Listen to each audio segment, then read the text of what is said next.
Hello! I'm here today to talk to you about awkward season, guys. It's awkward season for me right now, forcing me to embrace every single day. Every single day I'm embracing my hair. You might be looking at this video and thinking, whatever, she's got a headband on and she's straightened it. It looks just fine for a girl with brain cancer. Well, it's still in the awkward stage. And the reason I think it's awkward is because I haven't been able to really treat it the way I normally would as a woman. If you are a blonde and you're in this quarantine ending COVID situation with me right now, you are feeling so happy that salons are just starting to open if you're a blonde. And you have been growing out those little dark roots in top, right? So I am not a blonde, and well, of course, I have this balayage of red-brown hair, right? Because I used to be a redhead. And I used to color my hair very often, which is something I can't handle right now, which is a complete bummer.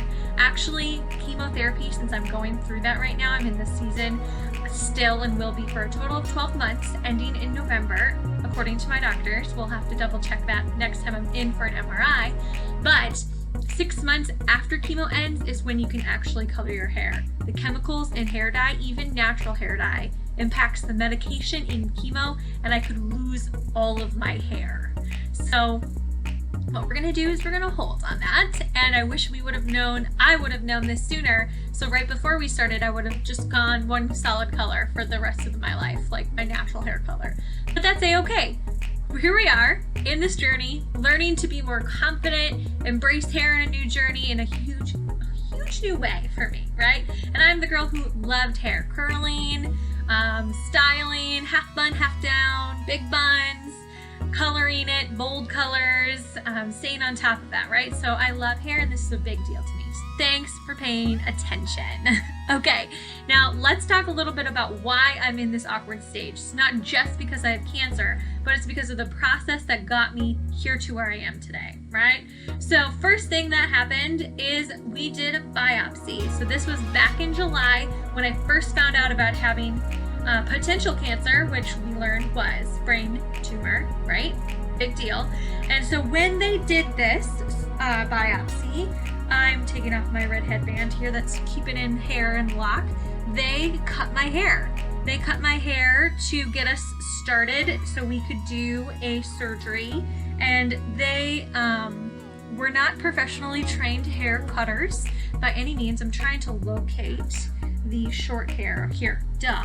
It is these hairs, so we can see the length of my hair, right? So this is from July. I'm really proud of the growth of this hair, and we can find these hairs very easily while I'm styling them because they don't fit into everything. They kind of just lay on top surface of my hair. I'll share a picture here. Okay, now also, so that was the first operation. I was very emotional because I didn't want to start this process, right? I was like, no, it's my hair, it's right, I need to color it. You know what I mean? So that's where I was. Then we had brain surgery. We had that at the Mayo Clinic. If you have heard the story from me, potentially you haven't, but we needed to do some hair loss, hair removal to get inside the brain and operate and remove 85% of my tumor, which you guys is incredible. It is. I will forever be grateful for that.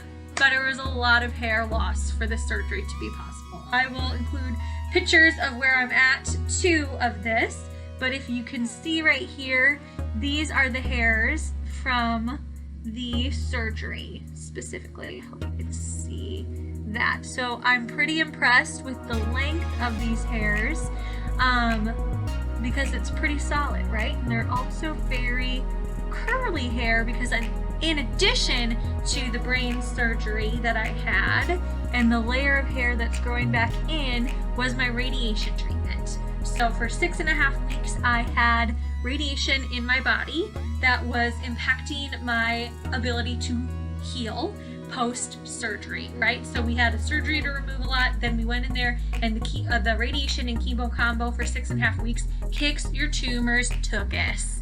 Mine is getting kicked really hard, which I appreciate, but it does make your hair fall out quickly, as in 3 weeks of treatment when it's 6.5 weeks. So it was a solid, strong amount of time of hair loss, and this honestly goes all the way back here, which can make it look very easily like I have a mullet, especially when my hair is drying.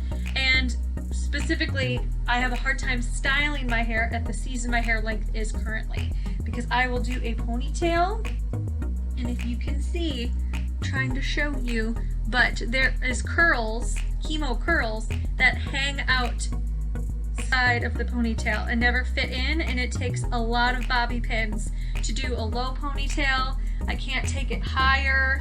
Buns and half buns are no longer options while this hair is at this current length. So how am I tolerating my hair loss with the awkward growth?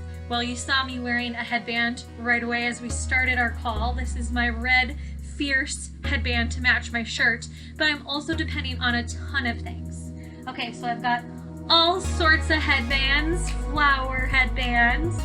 I have hard, more solid headbands that are solid, right? But there's also things like hats that I'm wearing too, and kind of dealing with a lot of the change right now. With styling my hair down as best as I can, or in low ponytails, hats on, headbands on. So I'm trying to keep us moving forward, feeling good about what I'm wearing and feeling good about the season of life I'm in, because it's pretty easy to, as a woman, feel lost when we're so confident with our hair before. Also, if you remember back when I first started the journey, we didn't know how much hair I was going to lose during chemo and radiation. I could be bald right now, growing back just the amount of hair that you saw, just that underlayer of curls. I could look completely different. So I'm so grateful. It's truly a blessing that I have this much hair, even if it's a faded red and brown color, right? But we have a wig that I can utilize when I need to style my hair. So I've worn this to weddings, I've worn this to events, and I plan to continue to use this because it's an investment that I need to make, because my chemo, or I could be on chemo again once these 12 months are done. My tumor is unfortunately a mutated tumor, so it can constantly be growing. However, we will be cancer-free at some point, and that will no longer be an issue.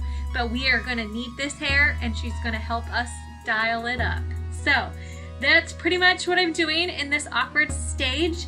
I get asked all the time, based on my current hair color, are you planning to dye it? There's the answer. Not right now. We're definitely not getting any perms, because that is equally as dangerous as dyeing, but we are going to rock this awkward season. If you have any cute hair products that you like to use, things like clips and whatnot, let me know. I'd love to learn, and I will keep you posted on this growth process.